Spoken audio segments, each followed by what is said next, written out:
This is Horror Sucks, the podcast where we watch horror movies and tell you why they suck. I'm Ashley Atkins, and I'm having a terrible week. I'm Carter Rhodes, and I'm having a pretty solid week. I've come to discover that I think Ashley and my happiness is a zero sum. Is I think, by definition, in order to have a better week, Ashley needs to have a bad week for me. I hope not. That's not a good thing. Luckily, I'm like at least 5 for 5 the past 5 episodes. That's true. Yeah, I've been having a bad streak. Let me tell you why my week is so horrible. I was in the office on Tuesday. The Wi-Fi cut out. Let's see. On the way home, my air conditioning stopped working in my car. It's a bad week to have that happen. And then today, I went back into the office, and the power went out. And subsequently the Wi-Fi. Exactly. So I had to leave early and drive home, and of course my car was a literal oven. So That's right, because you still haven't fixed the AC. My dad, bless him, has been trying real hard to fix it. He replaced like the canister with the pump and the liquid, the whole thing. That didn't work. So the next thing would be to contact a mechanic, but the thing is I'm not going to need it in like 2 or 3 weeks. So it's kind of like, why? But also my windows don't work. So oh, Jesus Christ. And by windows, my driver's side only doesn't work. Oh yeah, that's right. You need to like roll I have it to up. be driving 10 miles an hour to be able to get it to roll up. But then the day that the air conditioning went, the window was also not working in a different way. But now it's not working in the normal way. So at least that's something. But like the last like little bit to get to my house after I roll my window up is like baking, like horrible. But my new plan is to open the moonroof and then the rear passenger window, so that way like it kind of sucks the air in. Sure, like an offset smoker, yeah. Yes. And I was very miserable coming home today because there also was surprisingly a lot of traffic at like 2:00. It was odd. Yeah. Anyways. I'm about to make your day a little bit worse, actually. Ashley, eyes on me. David's birthday was not yesterday. I knew it. I for sure was like, this is a joke, but like, I was like, his birthday's in December, right? Yeah. Yeah, okay. I didn't know that, and I was like, I'm missing a joke, but just in case I'm wrong and his birthday is not in December, I'm gonna get on the bandwagon. Please give me the please give the backstory to our listeners, and then also subsequently me. So anyway, the joke was basically that we all just said it was David's birthday yesterday, and it wasn't. It's Got like it. 6 months off. What happened was Val was on Facebook, and one of her friends had a birthday, and they posted one of those like boomer memes where it's the text on like a background of laughing emojis. Love it. And it just said, "Happy birthday, David." So she put that in the chat, and we all got a kick out of it. And we all did that, and we were just like sitting there watching you read the message. And we saw the little text bubble, and we're like, come on. And you go, "Happy birthday, David." Well, because it wasn't just like that message, because I would have been like, oh, whatever. It was you following up with the happy birthday, and I was like, they're clearly putting this in the chat. They all were together, mind you, at trivia. Not David. David wasn't there. Oh, David didn't go trivia either? No. Oh, okay. He was napping. Oh, okay. Got it. Clicking. But they're still all together besides David. And I was like, they're obviously putting this here, so I have to join in. Like, Why would they all be together texting David happy birthday? Well, David wasn't there. So. Well, I didn't know David wasn't there. I assumed he was. But yeah. No, I had a feeling. I was like, I'm pretty sure his birthday's in December. And for those of you who are unaware, this is David of our 7 episode. Yes. And regular trivia member. Mm-hmm.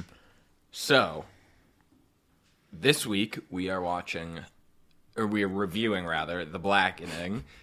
There was a failed attempt to switch the movie, because the movie Cobwebs is coming out, and we saw the trailer for that during Insidious: The Red Door. It looks really good. It looks really good. But for some reason, Cinemark just didn't feel the need to offer advance tickets, and I'm going to... Well, it does. It offers a Thursday advance ticket. I don't think so. The AMC did. Oh. But in any case, that's I'm going... because Cinemark is like reserving all their theaters for Barbie, Oppenheimer, and Mission Impossible this weekend. That is like an absurd amount of this. Speaking of which, I got my ticket for Barbie for tomorrow, so I'm very stoked. I got a good seat too. It's like right in the center of the theater. Blessings of going alone. Yeah. So, first of all, you're definitely going to sit between just two strangers.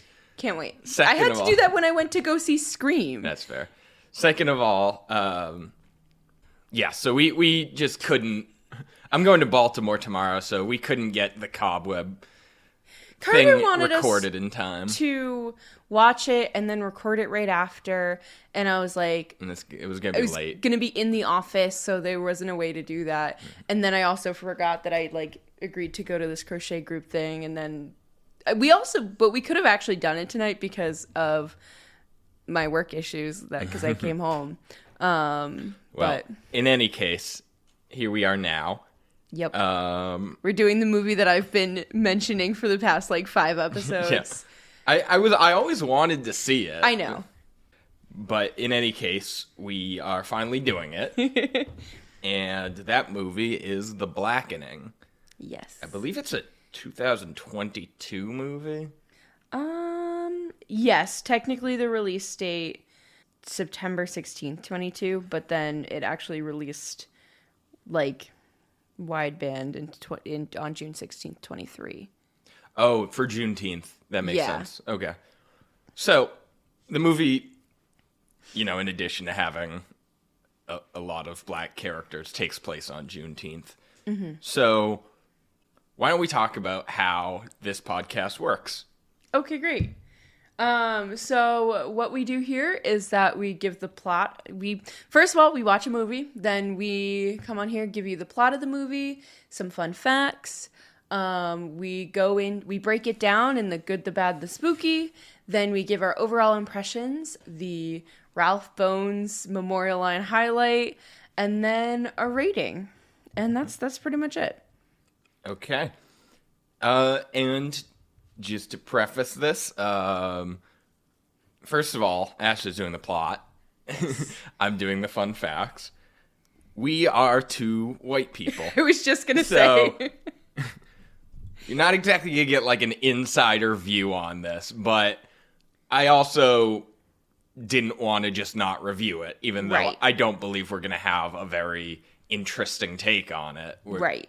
Still, nevertheless, should be reviewed from someone who I suppose doesn't have any personal stake in it. Yeah. So, with that, why don't you take us away? Okay, great. Paint us a word picture of the movie. I hated that. Okay, so the movie starts off with Morgan and Sean. They're at a cabin in the woods where they plan on celebrating Juneteenth with their friends. In the basement, the couple discovers a board game called The Blackening, which features racist caricatures. And suddenly, the lights go out, and a voice comes on and is starts talking to them. Pick a card or die. Yeah, it was... The caricature thing was the timepiece in the center. It's doubled as a clock. So it's a super creepy face. Picture when 1920s Looney Tunes would have a black character. That's what it looked like. Yeah. Very cursed Song of the South. Yeah, vibes. As close as you can get to blackface while being a cartoon, and by definition. Yeah. So they're kind of not into it, but then Morgan picks a card and it says name two, you're a character in a horror movie, name 2 black horror movie characters who lived. And I was watching this with Val, and I look over and I go, Mr. Football and Mindy from Scream 5. I was thinking the two characters from Nope. That's a good one. Yeah. So they get it wrong. He says Jada Pinkett Smith and who's the other actor in Scream 2? The other guy in Scream 2. Yeah, the two characters in Scream 2, and she goes, no, that's wrong. They die immediately. And they joke how they couldn't afford them. Yeah, and then he does a weird thing where he just stares at her. He does like a 1,000-yard stare after she makes a joke that, like, I remember what she said. She goes, you know, they used to kill the black actors off first because they were so much better actors. They couldn't afford to pay them. And her boyfriend just, like, 1,000-yard stares through her and, like, doesn't respond to the point where I thought it was a plot point. No, but it was a joke. What, that he didn't... Because, yeah, I know she was joking. No, the joke is that they're about to die because they can't afford them because they're well-known actors. I didn't get that. Oh! It went right over your head. So what she says is she goes, oh, yeah, it's Jada Pinkett Smith. Like, they couldn't afford her. Like, she's really laying into... It's not, you know, just, like, breezing over that. It's, like, really laying into, oh, they couldn't afford them. That's why they killed them off. Who are those actors? So it's, what's his name? Jay Farrow, he's a comedian. My family knows him pretty well. And Yvonne Orji. I haven't heard of her, but I have heard of him. I'm going to be honest, Ashley. I'm looking at her filmography. She's not that well known. I don't I don't think that it was true for them to make a joke about it. Jay Farrow's had a good run on SNL, though. Yeah, maybe. Yeah, I mean, like, I recognized him. I knew who he was immediately. Okay. I think the joke is not as funny as if it was, say, Daniel Kaluuya. Yeah, if it was Daniel Kaluuya and Keke Palmer, that would have been hilarious. Yeah. That's who I was thinking. That's who I named in my head when I... You found that you was Keke Palmer? No. That's who, when it said name to... Oh, okay. All right. Black horror movie characters. Mm-hmm. But yes, it would have... If it was those two, it would have been a little bit more obvious and a little bit more funny. Mm-hmm. But that was the joke, is they were staring at each other like, we're about to die because they can't afford us. Mm-hmm. You know that we're not allowed to reference Daniel Kaluuya or Keke Palmer again for the rest of the episode, or people are going to start to think we only know, like, two black actors. Apologies. I was more of a callback to a No, movie I know. I'm just saying. We also can't recommend Mr. Football or Mindy either. Yeah, exactly. So, I know a couple, but I'm screwed, basically. So let's pace ourselves. So yeah, so they kind of stare at each other, and then the lights go off. There's someone in the room, and what's his name? Sean gets shot in the neck with an arrow when the lights come back on, and Morgan gets kidnapped. She gets taken somewhere, and then we flash over to their friends in the car, where we have three friends. It's Lisa, Allison, and Dwayne.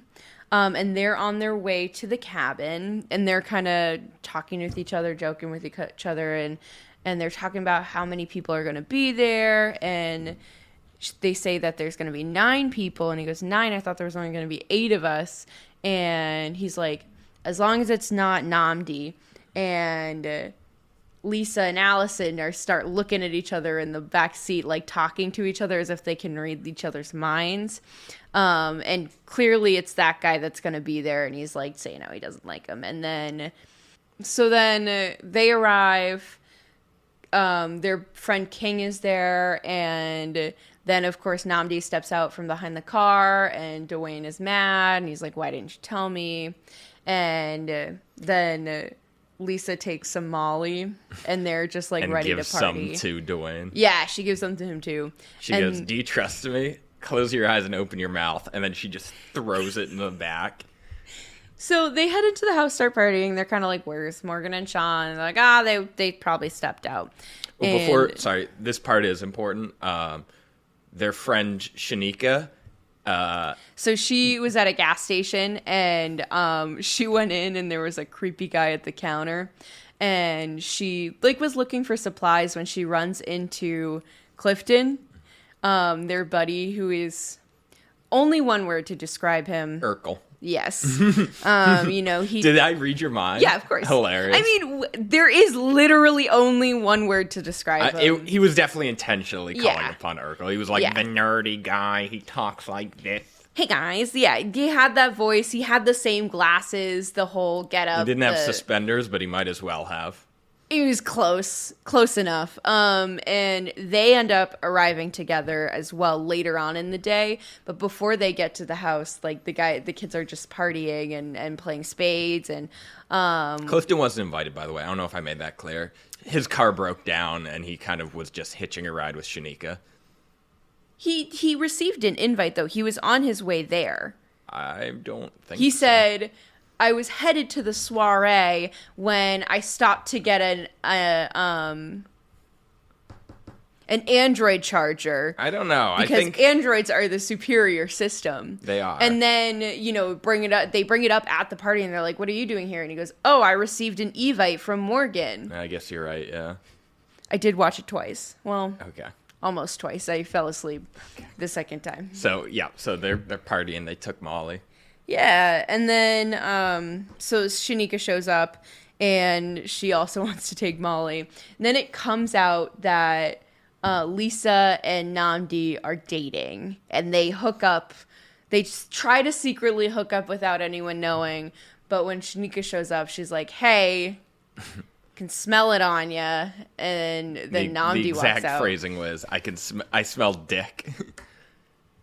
By the way, I don't think we mentioned Namdi and Lisa dated in college, and Namdi cheated on her a lot. Yeah, they were on and off again a lot in college, and it's very contentious. That is why Dwayne is so upset. Yes. That's why he doesn't like Namdi. Yes, and then Dwayne finds out, and he's like, what do you mean? Why you're the worst? And starts sulking and giving them a hard time. But then the Molly kicks in.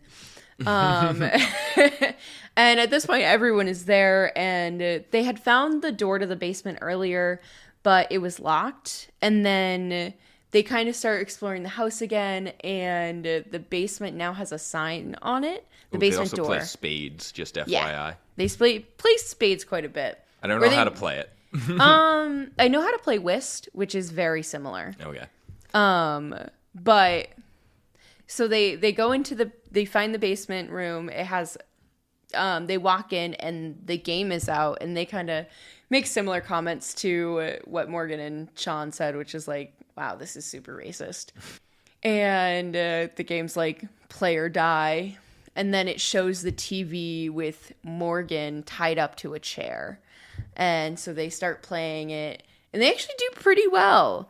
They're going around answering black trivia, and it was some of them were multiple choice. One of them was how many seasons was the dark-skinned Aunt Viv on Fresh Prince of Bel-Air? Yeah, until she was replaced by light-skinned Aunt Viv. Yes, that was interesting. Did you not know that? I didn't know. Well, I've never seen a single episode of Fresh Prince. You've never seen a single episode of Fresh Prince, the show I am named after? Your name? Okay, we're gonna. I'm kidding. Okay, I'm not actually kidding, but that's wild. That's a huge. My family really likes Fresh Prince. Okay. I thought it was 2 seasons, but it's 3.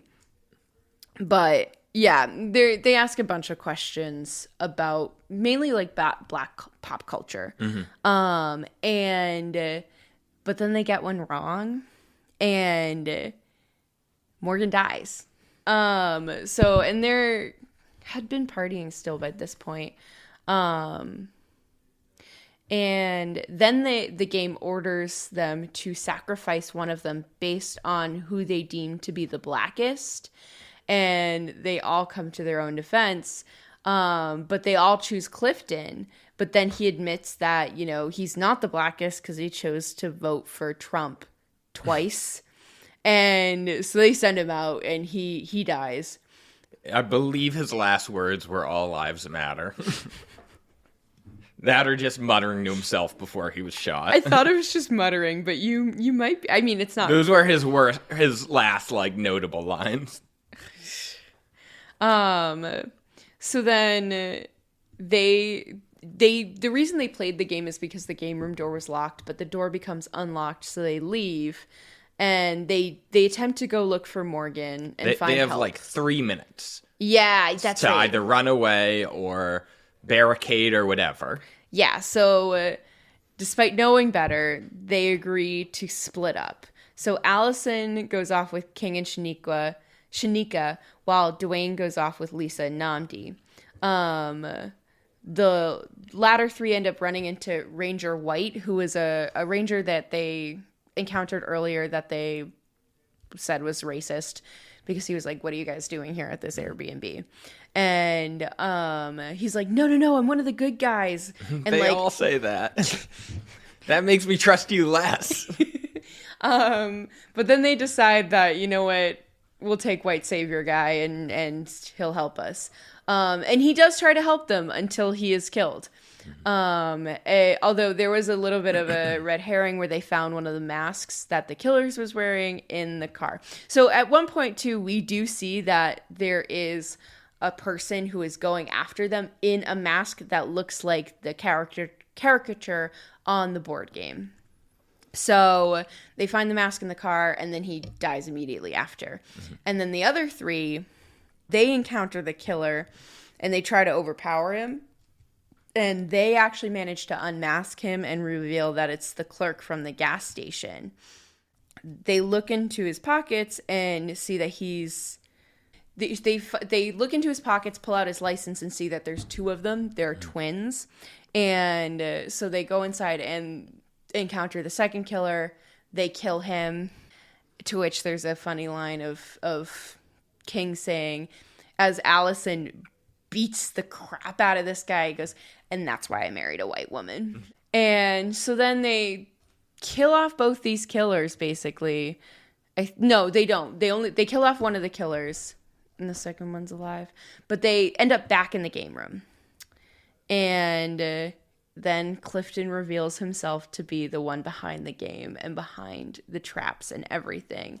And they're like, we're going to kill you, or we're going to hurt you. So Clifton, yeah, he talks about how way back when they graduated high school, they had a party and they played spades and they didn't teach him how to play. And he lost and everyone was making fun of him. And they're like, you're not black if you don't know how to play spades. And he kind of lost it, got drunk, tried to drive home, and ended up... He hit someone. Yes, ended up hitting someone and going to prison. Yeah. So he blames them, and he's like, oh, I'm not black enough, I'll show you. I'll kill you guys. Yeah. Even though I see why he wanted to kill them. I don't see why race was a factor in his decision, but whatever. I think it was just more so because they were saying that he wasn't black enough. He was trying to prove to them that they weren't black enough either. Mm-hmm. And I'm not saying it was a good theory. It just, yeah. So then, what do they do to take care of him? I don't know. They meanwhile, they find upstairs the, like, controller that he was using to fuck with the lights. Yeah. And they hit it, that distracts him, and they push him down the well? Yeah, they find the well where the other bodies were dumped, and they push him down there. Mm-hmm. And they call the fire department for help. And that's pretty much it. Okay. So... It was rough. I'm having a rough week. Yeah, I know. So I could tell Carter's kind of being nice to me because any other day, I think Carter would have berated me for that. Yeah, I don't know how much of that's going to survive, but we started in excruciating detail, sped up, and just generally kind of like... And I'll admit, I also was bombing there. I was trying to help and didn't know the plot very well. But it's like... Anyway, we'll get into it. Anyway, so the movie is directed by Tim Story, who directed Barbershop, the 2005 Fantastic Four, the Ride Along franchise, And he's been nominated for 2 NAACP Image Awards for Outstanding Directing. For those of you who don't know, the NAACP is the National Association for the Advancement of Colored People. And the movie is written by Tracy Oliver, who you might know from Misadventures of an Awkward Black Girl. She was a writer on The Neighbors, which I believe has Schmidt from New Girl on it. Yes. Yeah. The TV show? Yep. Yes, it does. And Survivor's Remorse. That there was nothing that interested me about The Neighbors premise. Is they're like, in 2016, we're going to show how weird it is to live next to someone who's a different race than you. It's a dumb, silly sitcom. My mom That's enjoys it. That's like a 90s thing, though. Yeah. Anyway. And it was also written by Dwayne Perkins, who you might know as Dwayne in this movie. No Yep, way! he named his character after himself. Also, Yeah, he was a writer on Brooklyn Nine-Nine, I believe. Very nice. Yes. So, Zahara Ariel and Jaria Bobo, people I've never heard of, claimed that this movie stole from their screenplay Southern Education and their card game Black Card Revoked. And so they filed a lawsuit trying to get the release delayed, but on the day of the release, California Judge Dale Fisher rejected the bid, saying that and I quote, plaintiffs present little to no detail regarding either the game or the screenplay, and there's no reason to believe that the expression of ideas in either has been copied in the making of the film. So, sounds like they were lying, or maybe just wrong. The film grossed $7.6 million against a budget of $5 million. Not great, but, hard to argue with a 3-time return on investment, especially when some movies won't even make that back. The park ranger, if you look at his name tag, is B. White. B. White. And lastly, there's while Allison is tripping in the woods, Shanika slaps her and says, if you want to be somebody, if you want to go somewhere, you better wake up and pay attention. And apparently, that is a famous song from Sister Act 2, Back in the Habit, by Whoopi Goldberg. I don't understand why people reference anything Whoopi Goldberg has done when they could be referencing her in Ghost. Her in Ghost was amazing. Mm-hmm. She's just an amazing actress. The best part of her in Ghost was they established in the movie that when Patrick Swayze is back on Earth, it's him moving through her body.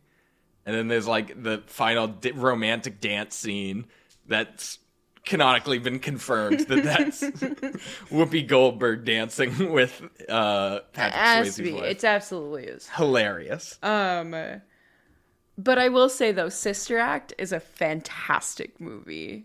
Both 1 and 2. Okay. And then just a quick breakdown of the cast. Grace Byers plays Allison. Jermaine Fowler plays Clifton. Melvin Gregg plays King. X Mayo plays Shanika. I already mentioned Dwayne. Antoinette Robertson is Lisa. Cinqua Walls is Namdi. We mentioned Sean and Morgan. And Dietrich Bader as Ranger White. So. All right. You ready for the good? I am. You want to kick us off? Yes. The movie was quite funny. Yeah. Especially the kind of...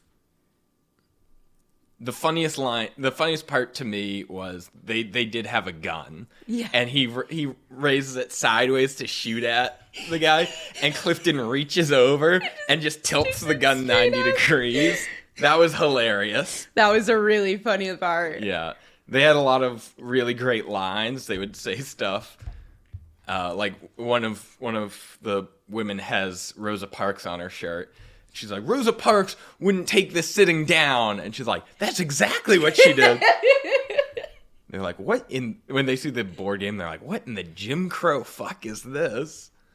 They pull like an arrow out of some dude and he starts bleeding. He's like, oh my God, put it back in, put it back in. Just a lot of really funny lines. Also, Allison pulling the arrow out of King and then just immediately getting it stuck into her. That killed me. Yeah. Lisa, I think it was Lisa, I don't remember, was it dressed all in yellow? Yeah. And they're like grabbing weapons in the 3 minutes, and she grabs a candlestick. and he's like, the fuck's that gonna do, Colonel Mustard? It was good. I liked that line. I also liked that there was a literal white savior. I thought that was funny. Yeah. I liked in the context of the horror movie, the fact that they had to pick the blackest amongst themselves to sacrifice. I thought that was, fitting considering the history of horror movies and killing black characters first. In a movie of all black characters, of course, the blackest one would be the one that dies first, right? Of course. Yeah. Yes. I really liked the fact that even though it was so funny, like the horror elements weren't cheap. Like I thought they were pretty decent. Like it definitely, we've seen some like comedy horror that has just been really bad. So I thought they did a good job with it. Mm-hmm. A lot of slashers have like the stupidest friendship drama ever. This actually had like feasible drama. Is a girl gets back together with the guy who cheated on her. Her best friend is obviously pissed off and feels like she's outgrowing him.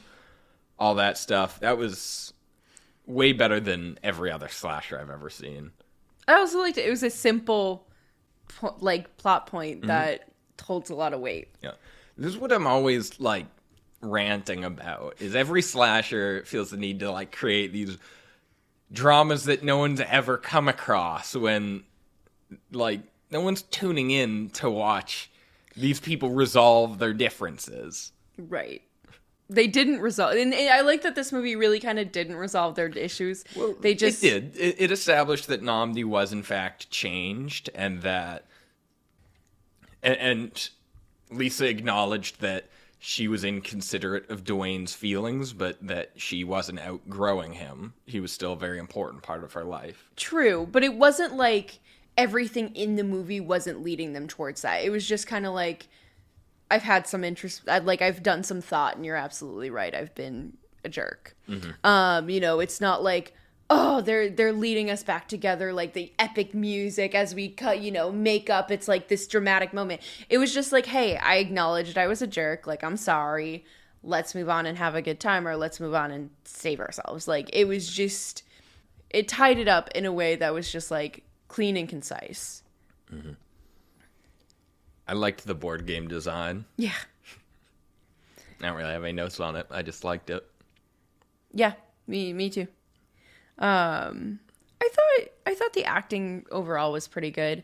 The characters were well thought. Yeah, no complaints there. What else? I thought the film was good. I don't know. I thought the quality was pretty all right. There were some dark moments, but I think they did okay with kind of making it light enough to see. But we've seen some movies where it's been so dark it's been overwhelming. You mean like lighting wise? Yeah. Okay, yeah. Yeah. It does take place a lot at night, but they do a decent amount of lighting. Yeah. It's not unbearable. No, it's not bad. It's not bad. What else you got? I liked the Blade reference, and that's it. Blade is one of my favorite movies. I fucking love that movie. Yeah. That's all I really have. I don't have a lot of notes for this movie. Mm-hmm. All right. So, are you ready to talk about the bad? Yeah. You can start us off again. Clifton was just an awful character design. It was like pretty it was unbearable. So over the top, unlikable. Like he's like, it's just such a nerd in everything he does. It was so over the top that the fact that all the other characters were pretty normal meant I flagged him as like a person of interest. Oh, 100%. That, yeah. I agree with you there. I also want to say, like, my biggest thing was this movie was pretty predictable. Yeah. I knew 100% Clifton was the bad guy. Even when he was killed, I was like, Yeah. like, we really didn't see him actually dead. He got dragged off after he was shot.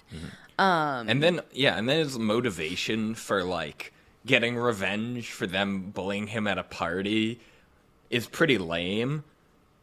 I think that just racist killers trying to kill you is enough of a concept. I don't know why they had to make it silly. I have to agree with you on that one. The motivations were not great. Like, he could have been completely removed from the movie, and I think it would have been the same. Mm-hmm. There were some moments of dialogue that was just not great, and I cannot give you details because I'm not great at picking out lines like Carter is, but sometimes I was like, what? But for overall, it wasn't that bad. Mm-hmm. Whenever they would make, like, a self-aware joke, there was a pause for laughter. Yeah, and they were also very boring. It's like, we need to split up. That joke's been made fun of in Scooby-Doo. Yeah. Enough. It was just not very funny, and you take a risk when you make a character make a self-aware joke, and if it's not funny, then it just breaks the rhythm to remind the viewer that it's a movie. Yeah. To that end, it could be awfully silly at times. I was just going to say that. Some of the humor gets a little carried away. Mm-hmm. That is just like, all right, we get it.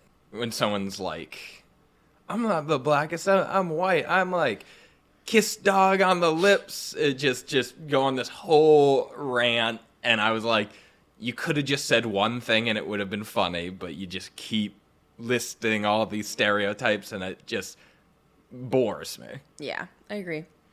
Honestly, for me, I enjoyed the movie and I really liked it, but I had a hard time, like, kind of recalling the plot because there's not a whole lot that really stood out to me to remember to, like, go over. Well, that's slashers. Yeah. They generally, the plot is set up, survive, and then ending. Yeah. And the survive thing really doesn't need to be broken down bit by bit. For a slasher, this movie had a lot of survivors. Yeah.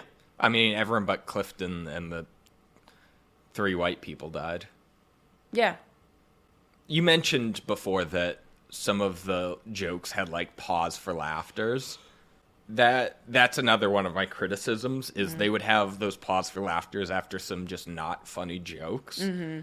Like, they had one where they're like, what should we do? Should we call the police? And then they paused and they all laughed. Yeah. And I was like, Get Out does a similar thing, except it's much better, where spoiler alert, he's, strangling someone, and you just see the sirens, and both you, and the viewer, and the character are like, fuck, this looks real bad. I know it.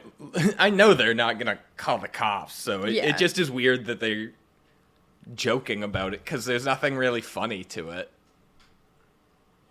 Yeah, exactly. What else you got? I don't have a lot. The like psychic looks that they gave each other weren't very funny when they were doing it, and they didn't really play a role in the story. So I just don't see why they were there. I was giving background information. I guess. I have an issue with it, and not in the sense of, like, it just... And it's like the same way how I feel about texting. Mm-hmm. In the movie, I don't know. They didn't have any texting in this movie, which was nice. Mm-hmm. And then lastly, the fact that all the characters not just are doing drugs, but, like, acting high really does isolate the viewer a little bit. Like, think about all the slashers you've ever seen. And they do take plenty of drugs. The characters don't act drunk or high. Like, it just really shifts the viewer into the, like, sober friend role. And so it's just bizarre, like, watching them try to calm a friend who's having a bad trip or something. It just takes me out of it. Yeah, I honestly, especially like the moment where Shanika gives Allison, who's tripping on Molly, Adderall, and it just makes it so much worse. Yeah. And I think Dwayne, asked for like some. Oh no, sorry, King asked for some painkillers, and she hands him the Adderall, and he's like, "What is this?" And it doesn't really kind of get fully explained why she gave Allison the Adderall instead of the painkiller she was trying to give her. It just really didn't make sense. Yeah. But yeah, it also kind of separated you from the movie a little bit. Mm-hmm. We want to talk about the spooky? Absolutely. I thought the masks that the killers were wearing were kind of spooky. They were quite spooky. Yeah. That's really it for me. I thought that there's a scene in which Lisa is walking down the hallway, and in the game room where you saw... I don't remember their names. The people at the beginning. Oh, Morgan and Sean. Morgan and Sean. You saw, like, the room that they got attacked in. You see, like, right at the edge of the door were the shadows of 2 feet standing there watching. That was pretty spooky. Yes, yes. So overall, it is a funny slasher, but it is kind of too dedicated to being, like, self-aware about the fact that it's an all-black cast. Yeah. I think it would have been a great slasher if it was just a simplified slasher plot. And ultimately, it's far from the worst movie I've ever seen, but a bit of a letdown considering how funny it could be at times and how unique the concept was.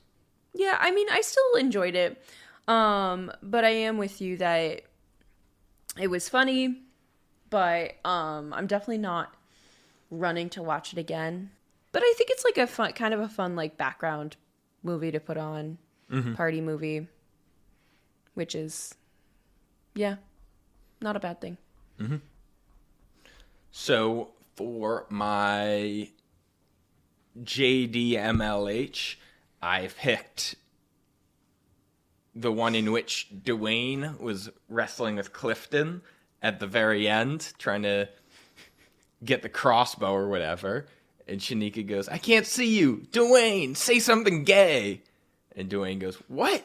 That is so stereotypical. How dare you?" Shanika goes, "Got it." I actually quite liked "What in the Jim Crow fuck," but that just wasn't as entertaining as a final line. I agree. So what is your rating? I gave it 5 re-releases. Yeah, I gave it a 6. 6 trivia questions.